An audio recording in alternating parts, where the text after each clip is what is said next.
Welcome to Understand All. I'm your host, Aslakir Gerleaf. Today, we're embarking on a fascinating journey through the annals of history, unraveling the captivating story of the East India Company. So buckle up and let's dive right in. The East India Company, a name that echoes through the corridors of time, was no ordinary enterprise. It was a behemoth that once held sway over half of the world's trade, according to the National Archives, UK. Let that sink in for a moment. A single company, wielding power that rivaled nations. But how did it all begin? Picture this. It's the year 1600, and Queen Elizabeth I grants a royal charter to a group of intrepid merchants, bestowing upon them a monopoly on English trade with the East Indies.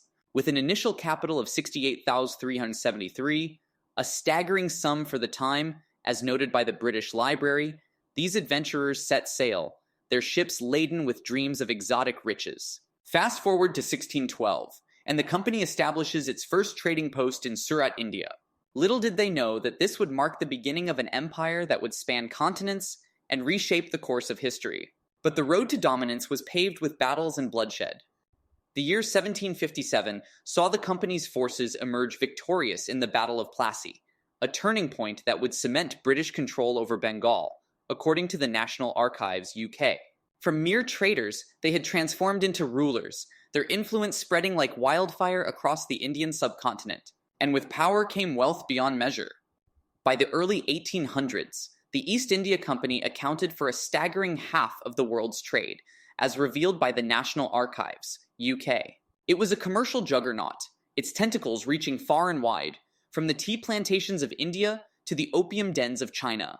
But the company's rise was not without controversy. The opium trade, in particular, became a source of immense profit and conflict. As Harvard University research shows, the company played a pivotal role in exporting opium from India to China, a practice that would eventually lead to the devastating Opium Wars. And then there was the dark side of colonialism. The company's rule was marked by exploitation, famine, and cultural imperialism.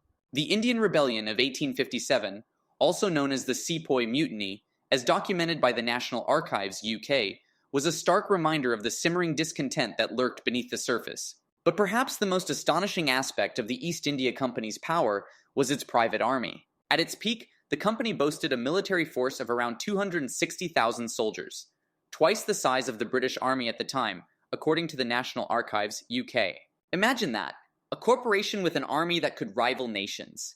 The company's influence extended far beyond the realms of commerce and conquest. It shaped global trade patterns, introduced new commodities to European markets, and left an indelible mark on the cultures it encountered. The English language itself bears the imprint of the company's legacy, with words like shampoo, pajamas, and bungalow finding their roots in Indian languages. But all empires must fall, and the East India Company was no exception. The Indian Rebellion of 1857 dealt a severe blow to the company's authority, and the British Crown stepped in to assume direct control of India. The Government of India Act of 1858, as noted by the National Archives, UK, marked the beginning of the end for the company, and in 1874, it was formally dissolved, its power finally extinguished. Yet, the legacy of the East India Company lives on. Its impact on the modern world is undeniable, from the shaping of international trade to the geopolitical landscape we know today. It stands as a testament to the immense power that corporations can wield, and the far-reaching consequences of unchecked ambition. As we reflect on the rise and fall of the East India Company, we are left with questions that resonate through the ages. What are the limits of corporate power? How do we balance the pursuit of profit with the well-being of nations and peoples? These are the lessons we must grapple with as we navigate the complexities of our interconnected world. And so, as we bring this journey to a close, I invite you to ponder the enduring legacy of the East India Company. Its story is one of adventure, ambition, and the perils of unchecked power. May we learn from its triumphs and its tragedies, and strive to build a future where the pursuit of progress is tempered by the wisdom of history. Thank you for joining me on this exploration of the East India Company. Until next time, stay curious and never stop seeking knowledge.